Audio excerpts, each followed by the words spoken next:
ধারণা পানি দেওয়ার আগে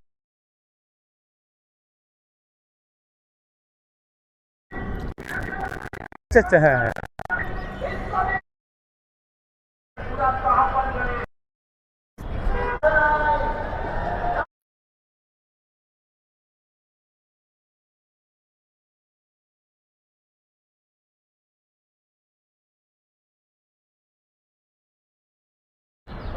এইটা ঠিক মাটিতে আমরা কাটিং করে আজকে যেভাবে দেখছেন কাটিং করে স্প্রেড করে দিছি, তারপরে স্যান্ড লেয়ার দিছি, স্যান্ড লেয়ার দিয়ে কম্প্যাক্ট করে জাস্ট পানি দিছি কয়েকদিন, 4-5 দিন পানি দিলে তারপর থেকে সে নিচের দিকে শিকড় গজায় আর উপরে ঘাসটা গ্রো করে।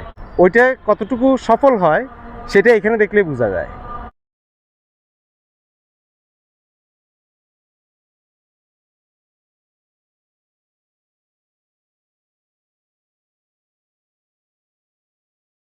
এইটা হলো বারমুডার আমরা যে ভেরিয়েন্টটা এই মাঠে দিচ্ছি। বারমুডার আরেকটা ভেরিয়েন্ট আছে, অনেক ন্যারো হয়, এই যে চিকন, এটা এটা আমাদের বেডে করা আছে স্যাম্পলে। এইটার থেকে এটা মাস মোর বেটার, ঘন হয় অল্প সময়ের মধ্যে, এবং ওই যে রিকভারি টাইমটা খুব কম লাগে। এটা রিকভারি টাইমটা আবার একটু বেশি লাগে।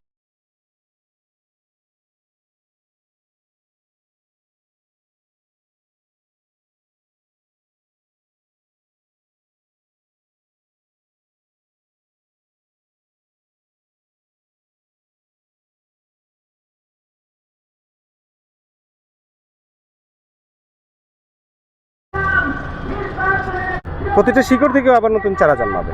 এই শিকড়টা কোথায় থাকে? আমার এর আগে এই ঘাসটা আমি তুলি, এই শিকড়টা তো মাটির নিচে থাকতেছে, মাটির উপরে থাকতেছে এই ঘাসটা। সো মাটির নিচে তো আমার স্পাইক যাওয়ার চান্সই নাই। এই জায়গাটা ভাঙলে শিকড়টা মাটির নিচে, এই যে, আর উপরে হলো ঘাসটা, তো ওইখানে যে স্পাইক আটকাবে ওটা কোনো চান্স নেই। প্রথম কাজটাই ছিল আমাদের এক্সিস্টিং ঘাসের লেয়ারটা তুলে ফেলা। সেই টোটাল লেয়ারটা তুলে আমরা ডাম্পিং করি। দুইটা সাইডে পর্যাপ্ত পাইপ ছিল না। মাঠের এক্সিস্টিং মাঠের স্লোপ যেটা ছিল আমরা ম্যাক্সিমাম পেয়েছি হলো 0.5%, কিছু কিছু জায়গায় তার থেকে কমও ছিল, 0.3%ও ছিল। তো জেনারেলি অত কম স্লোপে পানিটা পাস হয় না।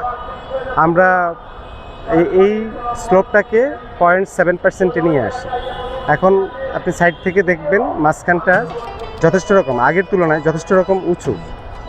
তো এবং এই যে হেভি রেইন গেল, এই রেইনের সময় আমরা অবজার্ভ করি যে মাঝ মাঠের পানি এখন সর্বোচ্চ 7-8 মিনিটের মধ্যে পানি চলে যাচ্ছে।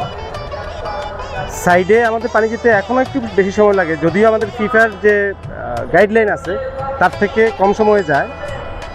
তুলনামূলক মাঝমাঠ থেকে সাইডে বেশি সময় লাগতেছে, কারণ হলো আমাদের রানিং ট্র্যাকের পানিটা স্লোপ মাঠের দিকে দেওয়া। তো রানিং ট্র্যাকের পানিটা যদি আমরা ড্রেনে থ্রো করে দিতে পারি তাহলে আমাদের এই মাঝমাঠের মতো সাইডটাও কিন্তু ঠিক হয়ে যাবে।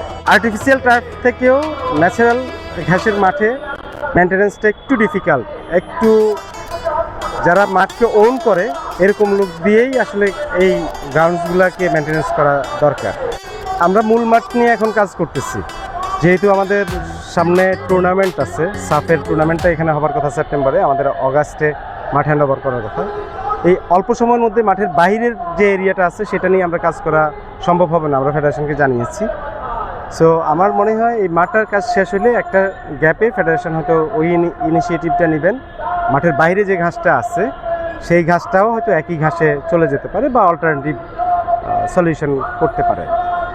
আমরা যেহেতু এখন 100% এক রকমের ঘাস দিয়ে এই মাঠটা করতেছি, তো এখন মাঠের বাইরে যে অংশটা আছে সেখানে তো বিভিন্ন রকমের ঘাস আছে, যদিও এটা এখন কেটে কেটে রাখতেছে যেন এটা সিডটা এখানে ছড়ায় না আসে। তো এইটা যদি কখনো কেটে না রাখা হয়, ওই সিডটা এই মাঠে আসলে দেন বিভিন্ন রকমের ঘাস জন্মাইতে পারে, যে কারণে ওই মাঠটাও এই একই ঘাস দিয়ে করা হলে টোটাল জিনিসটা ভালো থাকে। পৃথিবীর যে কোনো দেশে আপনি ঘাস লাগাবেন, ঘাস থেকে অড ঘাস কিছু জন্মাবে। তো এইটা হলো মেনটেনেন্সের পার্ট, রেগুলার মেনটেনেন্সের পার্ট। যেমন আমি এখন 100% বারমুডা ঘাস দিয়ে করে যাচ্ছি, আমার মাঠের চারপাশে যে ঘাসটা আছে হরেক রকম ঘাস, সেটার যে সিডটা আছে এটা বাতাসের মাধ্যমে স্প্রেড করবে। আমি এখানে পাখি আটকাইতে পারতেছি না, পাখি বাইরে থেকে এসে এখানে পায়খানা গুলো, পাখির পায়খানাতে কিন্তু গাছের বীজ আসে, বিভিন্ন জাতের বীজ আসে। সো এটা হবে, এটা ন্যাচারাল। মাঠ মেনটেনেন্স আসলে এত সিম্পল কিছু না। গ্রাউন্ডসম্যান যারা আমরা এখানে কাজ করে জেনারেলি এই সিস্টেমে বাইরে কেউ করে না, এত অবহেলা মাঠে হয় না।